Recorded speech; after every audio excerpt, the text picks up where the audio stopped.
February 13th, 2025. The winter air in Munich carries a crisp bite, but the city's heart beats warm with unity.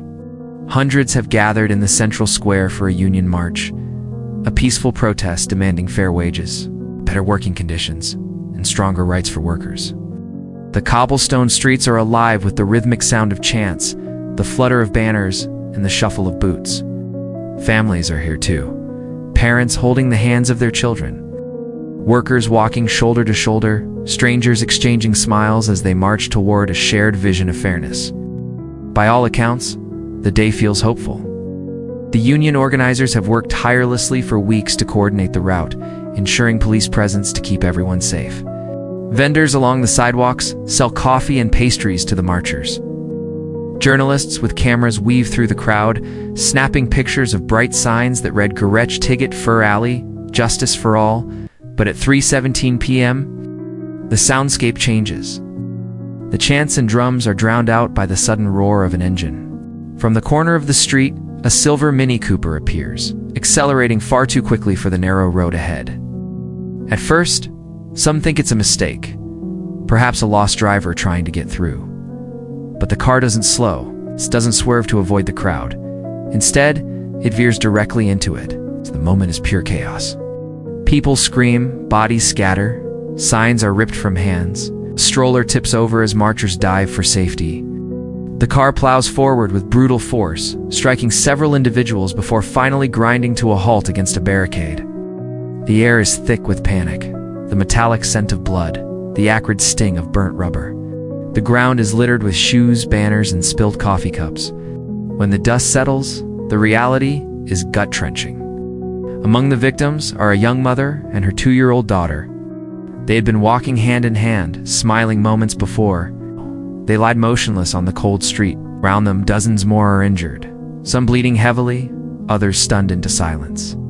Police already nearby for the march rush in immediately. Officers surround the vehicle, weapons drawn. The driver, a 24-year-old Afghan migrant, sits behind the wheel, hands trembling slightly. He does not attempt to run. He does not speak. Within moments, he is pulled from the car, handcuffed, and led to a waiting patrol van. Protesters shout, some crying out in rage, others in disbelief. As paramedics tend to the wounded and blankets are laid over the fallen, a grim truth begins to spread through the crowd. This was no accident. The driver's path, the speed, the lack of hesitation, all point to something deliberate. The peaceful march has become a crime scene, and Munich will never forget this day. Asterisk, the square is still ringing with echoes of panic. Even as paramedics work frantically, the voices of those who saw everything begin to fill the air.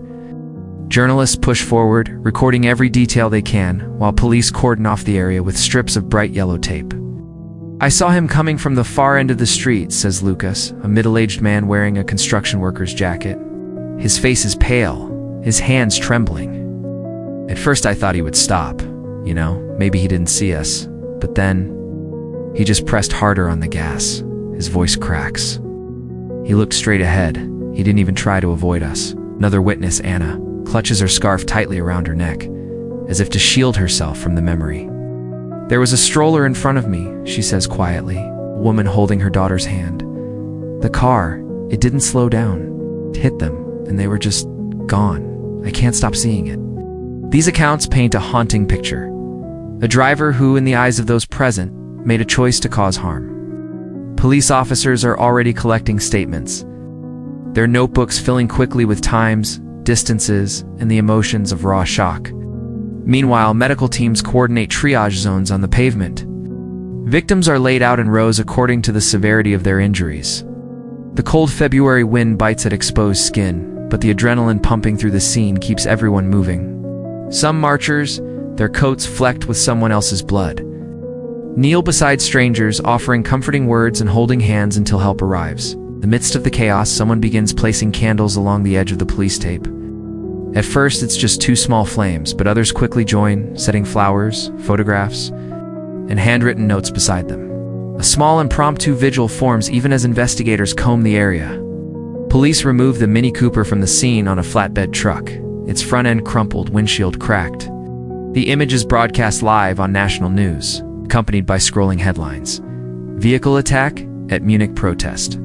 Multiple casualties reported. Back at the precinct, the 24-year-old suspect sits in an interrogation room. His clothes are taken as evidence, his phone seized. He has not yet spoken a word. A translator is brought in, but still he remains silent. Detectives exchange glances. It's not unusual for suspects in major crimes to withhold statements early on. Outside, the mood in Munich shifts from shock to anger. Social media floods with posts, some calling for justice, others already speculating about motives. Hashtags demanding accountability trend within hours. People who weren't even at the march feel the weight of what happened, as if the attack had struck the city's heart. The mayor addresses the press in a somber statement, calling the attack a deliberate act of violence that will be met with the full force of justice. Her words are firm, but behind them is a visible grief that mirrors the faces in the crowd.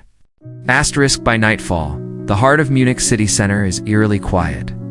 The march is over. The music and chants have been replaced by the hum of generators, the click of cameras, and the murmurs of police officers discussing evidence. Floodlights illuminate the crime scene, casting long shadows over the scattered remnants of what was supposed to be a peaceful day. Detectives from Munich's Criminal Investigation Department arrive with specialized units.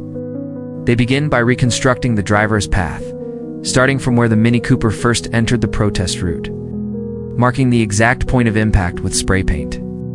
Measurements are taken for distance, speed estimates, and collision angles.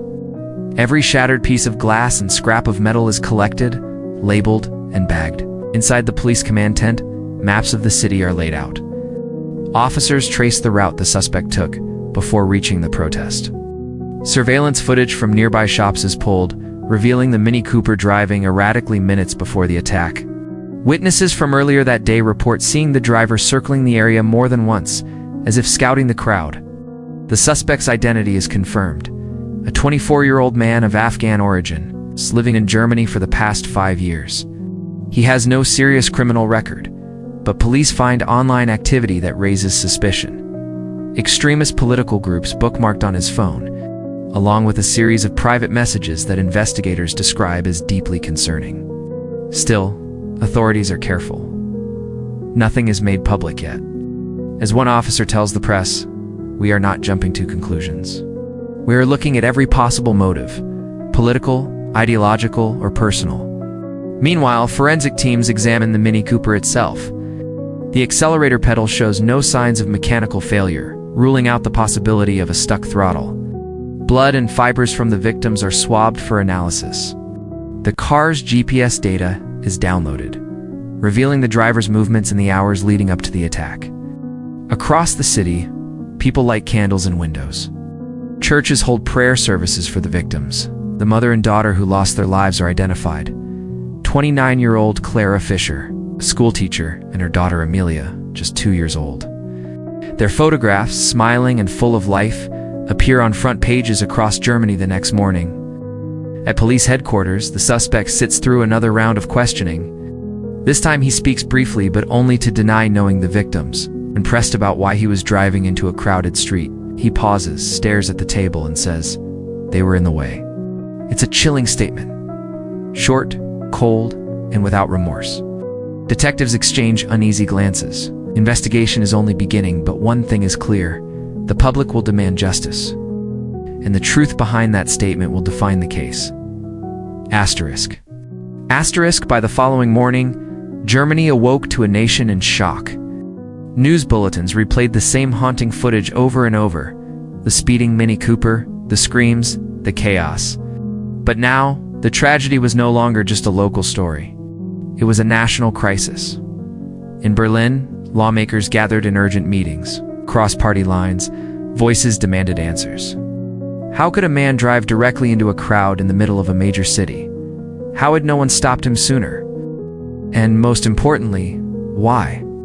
Government spokespeople called for patience, urging the public to allow investigators to complete their work. But on the streets and on social media, patience was in short supply. Hashtags like #MunichAttack and #Justice for Clara and Amelia dominated the national conversation. Some voices called for tighter migration controls. Others warned against rushing to judgment based on the suspect's origin. The debate was heated, raw, and deeply emotional. At a press conference that afternoon, Germany's chancellor addressed the nation. Her words were measured, her tone heavy with grief. This was an act of violence that strikes at the very core of our society. The right to gather, to speak, to live without fear. She promised a full and transparent investigation and pledged that justice would be swift. Behind her, security officials stood in solemn silence, her presence a reminder that this was not just a tragedy, but also a matter of national security. In Munich, the city's mayor visited the growing memorial at the protest site. Hundreds of candles now flickered in the winter wind. Families came to lay flowers, union leaders bowed their heads in silence, and strangers embraced, united in grief. The names of the victims were whispered, written on cardboard signs, and printed in local newspapers. Meanwhile, in the police command center, the investigation was accelerating. Phone records, surveillance footage, witness statements, all were being cross-referenced in the hope of building a clear picture of the suspect's movements and intentions. Intelligence services were consulted, looking for any past affiliations or warning signs that might have been overlooked. But in the court of public opinion, theories were already taking shape. Some saw the attack as politically motivated, a strike against organized labor. Others believed it was personal rage, perhaps triggered by an earlier confrontation during the march. Without an official statement, speculation filled the silence. The tension was not just about what had happened, it was about what it represented. Germany had seen attacks before, but the deliberate targeting of a peaceful protest in broad daylight struck a nerve that would be difficult to heal. As night fell again over Munich, the square where the attack took place was still lit by candles. But now, the flames carried more than grief.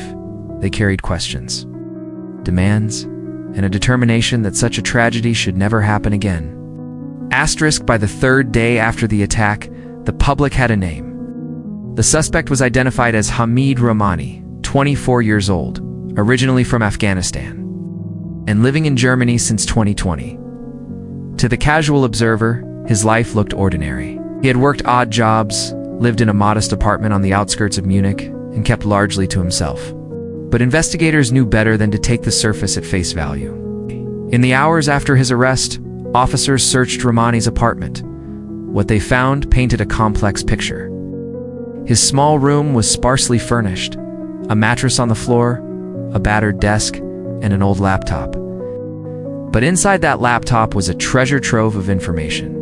Encrypted chat logs, bookmarked videos from extremist groups, and multiple draft posts filled with angry, accusatory language toward trade unions and the German government. Neighbors described him as quiet but intense. A man who avoided social gatherings but was often seen pacing his balcony late at night, talking on the phone in hushed tones. One neighbor recalled an argument he had with a local shopkeeper just weeks before the attack, where Rahmani shouted about protests ruining the country. Police analysts pieced together his recent movements. GPS data from his phone and car showed he had driven near the protest route at least 3 times in the week before the incident. Surveillance cameras even caught him parked in the area, watching from inside his vehicle. To investigators, this was not a crime of impulse. It was premeditated. Psychological profiling began. Specialists studied his online behavior, his social media history, and even his choice of words during interrogation. They noted a mix of political resentment, personal frustration, and signs of isolation. Whether these feelings were shaped by radical ideology, personal grievances, or mental instability was still under debate. Meanwhile, media coverage intensified. Newspapers splashed his image across their front pages, while television anchors debated his motives. Some commentators warned against labeling the attack as terrorism without full evidence. Others argued the intent was clear from the start. Every headline, every segment seemed to fuel public anger. Back in the interrogation room, Rahmani remained largely silent, but on the rare occasions he spoke, his words were unsettling. They were marching for themselves, not for people like me, he told one investigator. It was a sentence heavy with resentment, but light on explanation, and it left more questions than answers. For detectives, the challenge was now twofold: to prove beyond doubt that the attack was deliberate, and to uncover the truth about what drove him to turn a city street into a killing ground. That truth, however, was proving just as elusive as the man himself. Asterisk, 6 months after the Munich attack, the city's courthouse became the center of national attention. Reporters from across Germany and even international outlets filled the square outside. Satellite trucks lined the streets, their tall masts piercing the summer sky. Inside, security was tight. Armed police stood at every entrance. Metal detectors buzzed with constant activity, and plainclothes officers scanned the crowd for any sign of trouble. In courtroom number 3, Hamid Rahmani was brought in under heavy guard. Dressed in a plain gray sweater and jeans, he kept his eyes fixed on the floor. The families of the victims sat just meters away, their faces a mixture of grief and determination. Clara's husband held a framed photograph of her and little Amelia, a silent reminder of why they were all there. The prosecution wasted no time. They outlined the timeline in painstaking detail. The week of surveillance near the protest route, the encrypted messages showing hostility toward unions, the deliberate acceleration into the crowd. This was no accident, the lead prosecutor declared. This was an intentional act of violence against citizens exercising their democratic rights. The defense, however, painted a different picture. They argued Rahmani had been suffering from severe mental health issues, compounded by isolation and economic hardship. His lawyers claimed he had no clear ideological motive, only personal frustration that boiled over into a tragic outburst. The courtroom listened, but the tension was palpable. Every statement was met with whispered reactions from the public gallery. Outside Munich's streets told their own story. Protesters gathered daily, some demanding harsher sentences and stricter immigration controls. Others calling for understanding and systemic change. Handmade signs read "Justice for Clara and Amelia," and "Hate has no place here." Television crews broadcast live debates from just beyond the courthouse gates, turning the trial into a nationwide conversation about security, migration, and social cohesion. Over the course of the trial, witnesses took the stand, union organizers who described the peaceful nature of the march, police officers who recounted the chaos of the attack, forensic experts who explained the car's speed and trajectory. Each testimony added another layer to the case, shaping public opinion in real time. Rahmani himself spoke only once, in a voice so quiet the judge had to ask him to repeat his words. "I am sorry," he said. "I was angry at everything." There was no elaboration, no detail, just those few words hanging in the air. For some, it was a hollow gesture. For others, it was a crack in the wall of silence he had built around himself. As closing arguments began, the weight of the case pressed down on everyone in the room. This was more than a question of guilt. It was about what kind of justice Germany would deliver, and what message it would send to a country still reeling from the shock of that winter day. When the judge adjourned for deliberations, no one left the courthouse quickly. Everyone knew the verdict would echo far beyond those four walls.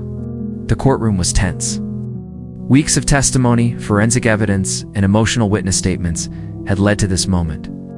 The suspect, a 24-year-old Afghan migrant, sat motionless, his eyes fixed on the floor. Families of the victims filled the benches, some clutching photographs, others holding each other's hands. The judge's voice was steady as he read the verdict. Guilty of murder and multiple counts of attempted murder. A sentence of life imprisonment, with no possibility of parole for at least 25 years, was handed down. Gasps filled the room. Some it was relief. For others, no sentence could undo the damage. The mother of one injured protester broke down in tears, whispering, "At least justice is served." But the widow of the woman killed in the attack simply stared ahead, her grief beyond words. Outside the courthouse, reporters swarmed the steps. Activists from both sides of the political divide gathered, some demanding stricter immigration controls, others warning against painting entire communities with the same brush. The police chief addressed the media. This was a targeted attack on people exercising their democratic rights. "We will continue to protect peaceful protesters and hold accountable anyone who threatens public safety." In Munich's streets, life slowly resumed, but the memory of that day lingered. The Union March, once a symbol of solidarity, now carried a shadow. Every future demonstration would be accompanied by heavier security, a visible reminder of the attack's legacy. For survivors, recovery was both physical and emotional. Many struggled with nightmares, flashbacks, and anxiety in public spaces. Local support groups emerged, offering therapy and community gatherings to help heal the scars. The 2-year-old girl's father spoke publicly for the first time during a memorial event. His voice trembled. "I lost my wife, and my daughter will grow up without her mother. No sentence, no verdict can give that back. But I hope we can find a way to make sure no one else suffers like we did." In the months that followed, Munich City Council passed new measures to safeguard protests, including vehicle barriers, more police training, and designated safe zones. While these steps brought some comfort, the community remained deeply aware that safety could never be guaranteed. This was not just a story about one man's actions, it was about a city's resilience in the face of fear. The tragedy forced conversations about security, tolerance, and the line between justice and vengeance. For those who lived through it, the Munich vehicle ramming attack would forever be a scar etched into the city's history. But it also became a testament to the power of solidarity in mourning and in rebuilding.